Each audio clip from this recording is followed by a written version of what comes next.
What's up everyone? Alex here. So the new year always brings with it a desire for change in many, and for some, to try something completely new that they've never tried before. And one of the things that I've always wanted to do on this channel is to help you get into JRPGs by matching you with a series that tracks with the things that you like. And in this video, I'm gonna do exactly that. And we'll be covering some of the best of the best. Final Fantasy, Dragon Quest, Tales of, Trails, Pokemon, Persona, Atelier, Ys, Yakuza, and Fire Emblem. Now, I've been working on this video for literal years, no joke, and I've actually been checking out the comments, communicating with you, chatting with y'all, and kind of observing what kinds of JRPGs like you'd recommend to other people, as well as what JRPGs might be good for beginners, especially in the different series that we're going to be talking about today. And with the help of my friend Daniel Santos, who you may have known before as Shintai Reviews for a time, I'm finally able to make this video. From the bottom of my heart, dude, thank you very much for your help. For each of the series, we'll be breaking down the different reasons why they've stood the test of time, as well as share the unique qualities that makes these games fan favorites. But before that, I do want to share the criteria that helped us determine which games would be great starting points. This criteria changed over the years, and Daniel and I constantly had a back and forth to make sure that the games we're recommending fulfilled these requirements. And ultimately, fulfills our goal to encourage you to try at least one game in each series so that you'll want to explore the rest of the games. So here's the criteria for selection. Accessible. The majority of you play games on consoles, so we wanted to choose games that you could just buy from an online store right now. But not only that, the games we chose needed to have enough depth to be interesting, but not too deep that it would alienate you. Keep in mind that we're also considering people who are totally new to JRPGs here. It represents the series. This was the criteria that made us go back and forth on our choices a lot, especially since what defines a series might be different per person, depending on what game they started playing. So we chose games that embodied a lot of what we feel have the strongest qualities of that series. Is a mainline entry. Many of the series featured here have a ton of side games that make it very confusing to figure out which games to start with. Since these side games embody some, but not all, of the values of these respective series, we've determined that recommending games that are considered mainline entries would be better choices. And last but not least, good but not great. This might sound like a strange criteria, but we felt that while it's tempting to recommend the very best game a series has to offer, we needed to be careful not to set too high of an expectation. Imagine playing the best game in the series, only to discover that the rest could never match the quality of what you played. So we chose games that are maybe a tiny step down from what you'd expect from the very best of the series, but still good, to encourage people to explore the rest of the games. With all that said, I am fairly certain that you have your own opinions as to what game people should start out first. So post your thoughts in the comments below and make sure to elaborate as to why you chose that specific game so that we can talk about it all. To kick things off, I thought it would be best to start with action JRPGs first. A lot of people in our community have been reluctant to try out these games because of their real-time nature. But the reality is that action games actually have a turn-based component to them. If an enemy tries to attack you with a really powerful attack that you can't attack through, then that means your turn is over. Simple as that. Ys is perhaps the longest-running action JRPG series in the genre's history, and this is because of its developers' willingness to adapt and evolve the brand to keep it consistently relevant. Ys games are defined by their easy-to-pick-up-and-play action combat and fun exploration opportunities. So if you love both of these things, you're gonna have tons of fun with Ys. We have two recommendations for starting points for Ys. Ys Memoir de Oath and Felghana feels more like a classic Zelda title, but with the series' signature action combat and exploration.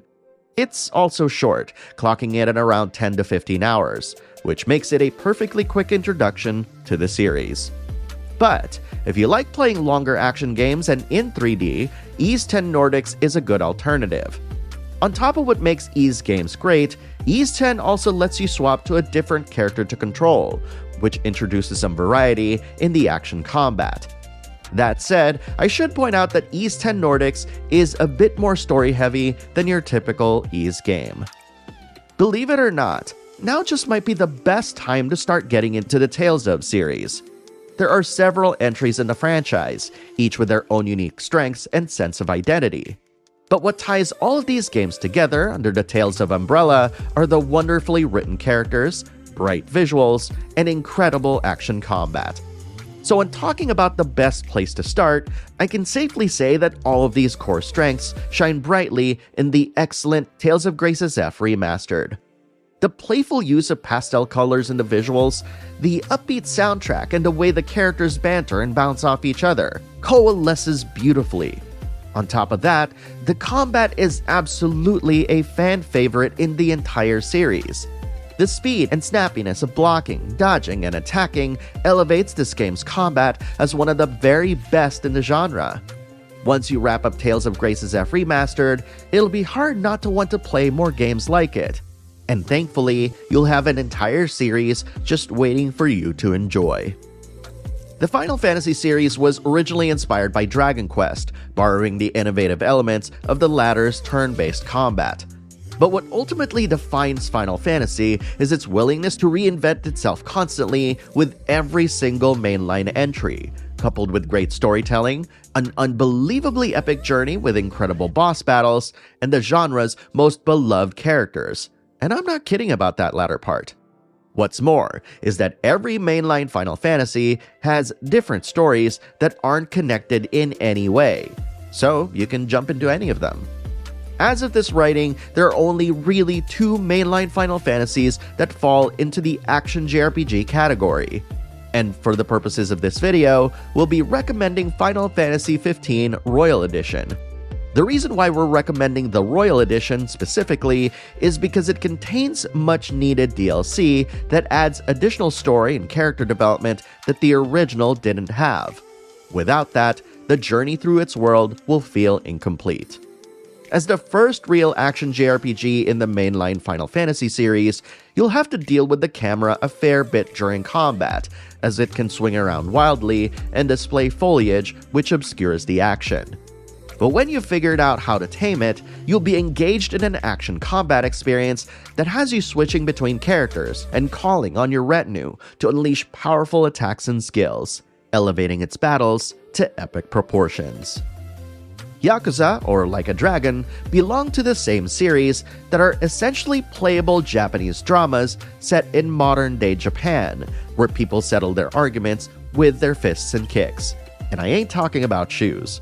This singular thematic element is what separates Yakuza and Like a Dragon from all the other JRPGs out there.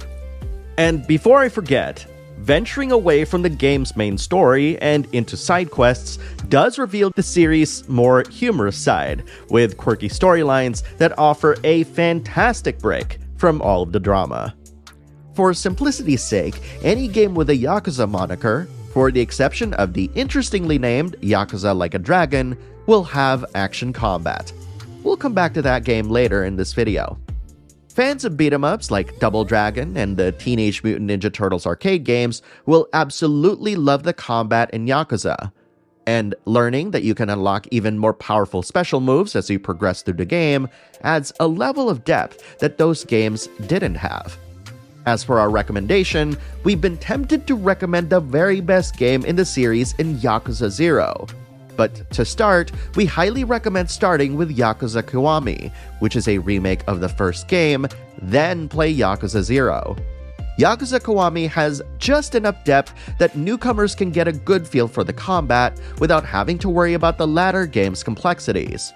But best of all, it lets you discover who the series' main protagonist, Kazuma Kiryu, is all about, hopefully making you want to discover how his story ends by following his journey through the series.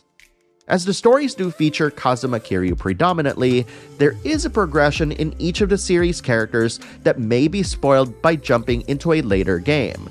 But we're confident in our recommendation of starting with Yakuza Kiwami first, then Yakuza 0, then continuing from Yakuza Kiwami 2, moving forward. Now that we've helped you navigate through action JRPGs, it's now time to talk about turn-based JRPGs.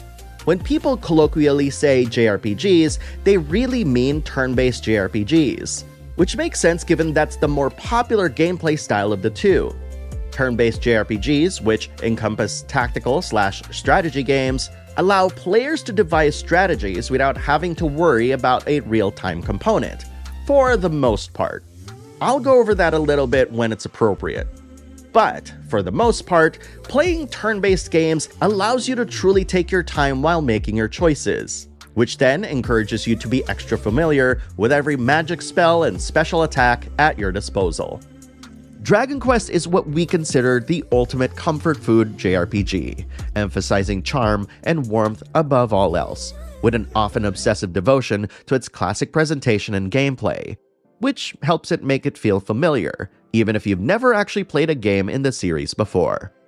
For our recommendation, we feel that Dragon Quest XI's represents everything great about the franchise and more. The visuals are the closest the series has ever been to capturing the late and great Akira Toriyama's art style, making this game an absolute delight to look at. The orchestral soundtrack is also beautifully arranged and delightful the whole way through, giving even the most mundane of activities a sense of whimsy.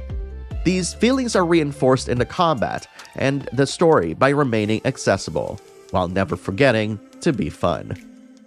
Inspired by Dragon Quest, Final Fantasy is singularly defined by its constant innovation, with every game changing up the way it's played, eventually winding up joining the ranks of action JRPGs mentioned in this video.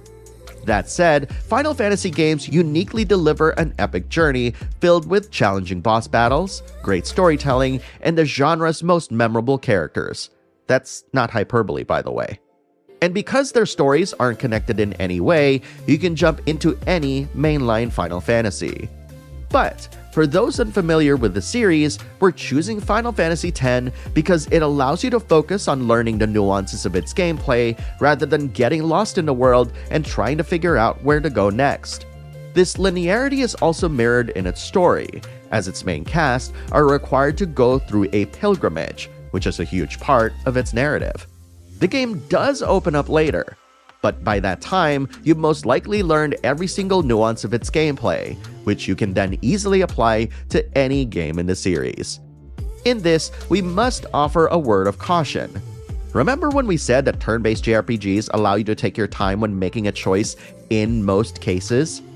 Final Fantasy IV to IX feature a system called Active Time Battle that allows enemies to take turns while you're still selecting your next move. You can toggle this from active to wait, but enemies will still take turns if you aren't in a menu where you're selecting spells, special attacks, or items to use. So if you're ready for that kind of additional pressure, Final Fantasies IV to IX might be what's next for you. And one final note. Final Fantasies 1 to 10 and 13 are the mainline entries that fall under the turn-based gameplay style. For the ones not covered in both of the main gameplay chapters, I'll talk about hybrid styles towards the end of this video, if you're curious. Simply put, the Like a Dragon, and Yakuza series by extension, distinguishes itself from other JRPGs in that it's set in modern-day Japan and features people settling their arguments by fighting each other. It is inherently an over-the-top Japanese drama, filled with backstabbing, murder, and poignant emotional moments. And before I forget, and I cannot believe that this video almost went out without this information, venturing away from the game's main story and into side quests does reveal the series' more humorous side, with quirky storylines that offer a fantastic break from all of the drama. As the stories do feature similar protagonists, there is a progression in each of these characters' lives that may be spoiled by jumping into a later game. The Like a Dragon moniker describes any game in the series that deviates from the established action JRPG gameplay of the Yakuza games. That said, there are two official mainline Like a Dragon games in the form of Yakuza Like a Dragon and Like a Dragon Infinite Wealth. These games also distinguish themselves from the rest as its developers' first forays into turn-based combat. Despite the difference in gameplay, however, these games still feature over-the-top special attacks and finishing moves that have become a staple of the series, now coupled with tag team abilities and summons that are unique to these games. With all that said, I feel that the best way to experience this style of gameplay is to start with the interestingly named Yakuza Like a Dragon, as the presence of both Yakuza and Like a Dragon in its name signifies that this is a transition point for the series from action to turn-based combat. And that's not even saying about its amazingly well-told story that will stay with you for a very long time. Atelier is a series that's gotten a lot more popular recently, but it's actually been around for more than 2 decades. It is characterized by an obsessive amount of depth in both its combat design and its crafting elements, which requires you to gather ingredients to make things such as more powerful items and equipment at your home base. But one major thing that differentiates Atelier from other JRPGs is that they're typically coming-of-age stories and often very chill, despite some stories featuring a threat that endangers a portion of the world. No godfelling here. These games also usually come as trilogies, though as of late, its developers have returned to previous works to revisit untold stories. Which leads us to our recommendation of Atelier Sophie 2, which was released years after its trilogy finished. While it has the 2 in the title, there's not much backstory to catch up on, as the game contains a succinct recap that summarizes the previous game's plot. Additionally, its crafting and turn-based gameplay are both simple to grasp yet surprisingly deep, with tutorials that really help you understand how to play the game. Trails is a series of games featuring a narrative that's closely tied to each other, despite its many story arcs. As such, it is the only JRPG series that has a long contiguous story that focuses equally on both the political and supernatural strife across borders. It's because of this that the Trails games also have the best world building of any JRPG to date, famously going so far as to painstakingly update every NPC's dialogue after major events occur.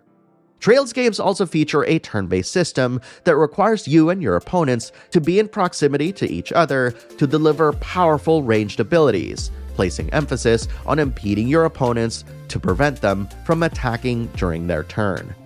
The question of where to start in the Trail series has been an ongoing conversation that's been highly contentious within the community, with loud supporters proclaiming that the only right way to play Trails is through playing the very first one in Trails in the Sky FC. For the purposes of this video, we'd like to recommend 2 starting points in the series in Trails from Zero and Trails of Cold Steel. While I personally consider Trails from Zero as one of the very best Trails games, it is the most accessible game of the pre-Cold Steel story arcs without being forced to play on PC to finish said arc. It features sprite artwork on 3D environments, which, to me, still look great more than a decade later. If you prefer a slightly more modern-looking game, then Trails of Cold Steel fulfills that requirement. Should you decide to continue playing beyond Zero and Cold Steel, I've linked a guide in the description that'll help you navigate through the series. Some might wonder why we're not recommending Trails Through Daybreak in this video. We'll be talking about that in the specifically made hybrid gameplay chapter near the end of this video. In a different way than Dragon Quest, Pokemon can also be defined as JRPG comfort food because of its enduring influence in popular culture through both its animated series and games. Apart from the Pokemon featured in each game, the general premise and gameplay is practically the same. If you've even played or watched any of the Pokemon cartoons and mobile apps but not played the actual mainline games, you'll discover that you'll have a much easier time understanding how to play Pokemon, though that specific situation is very rare. Pokemon Sword and Shield offer the best way to get into the series while still looking modern, having the best performance, as well as providing a better overall experience. There are other easier ways to get into Pokemon, but Pokemon Sword and Shield captures the classic premise and gameplay that fans have loved for years. Persona's savvy style and panache has helped it become one of the most popular turn-based JRPG series of all time. It combines turn-based combat and dungeon crawling, with an advanced take on Pokemon's capture mechanics. From Persona 3 onward, time management became integral to its gameplay, as all of the mainline Persona titles moving forward were now set in high school with a cast of students to play as. This means that it's all about going to school during the day and going through dungeons afterwards. That said, the series has a reputation for being difficult and intimidating to get into. Thankfully, we have just the title to ease you into things. Persona 3 Reload is a full-blown modern remake of the original Persona 3 for the PS2, which marks the introduction of the time management system. Because time management is integral to the game's design, this also means that you get to dictate how the game is paced. If you want to go dungeon crawling every night, you can go for it.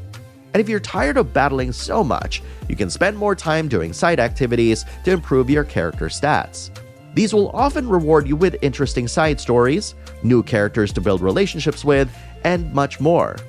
Ultimately, the biggest reason why we think Persona 3 Reload should be your first Persona game is because despite the series' notorious difficulty, this is actually one of the easiest entries in the series.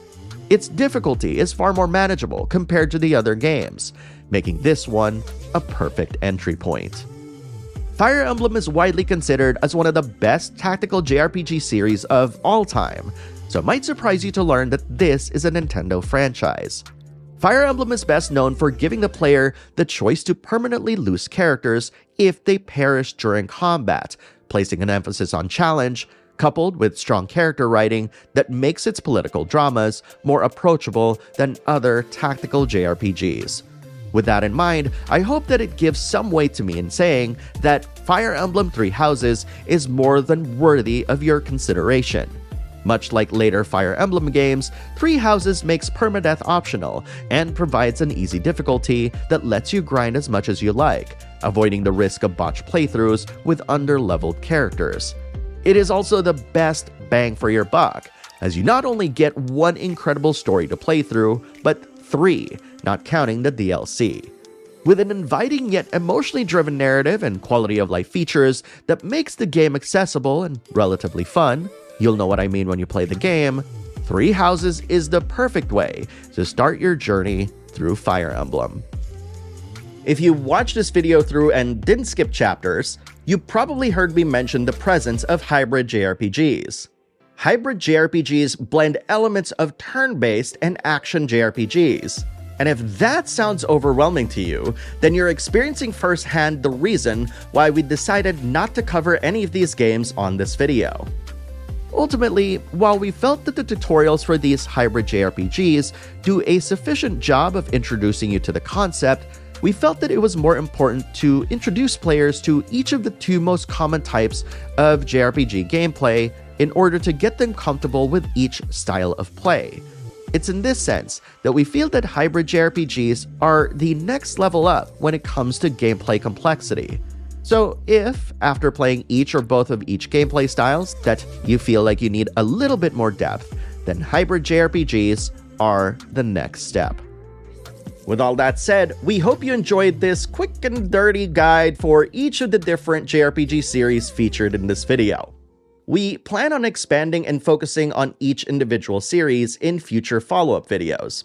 But for now, we'd like to know if we encourage you even just a little bit to try any of the series that you're unfamiliar with from this video.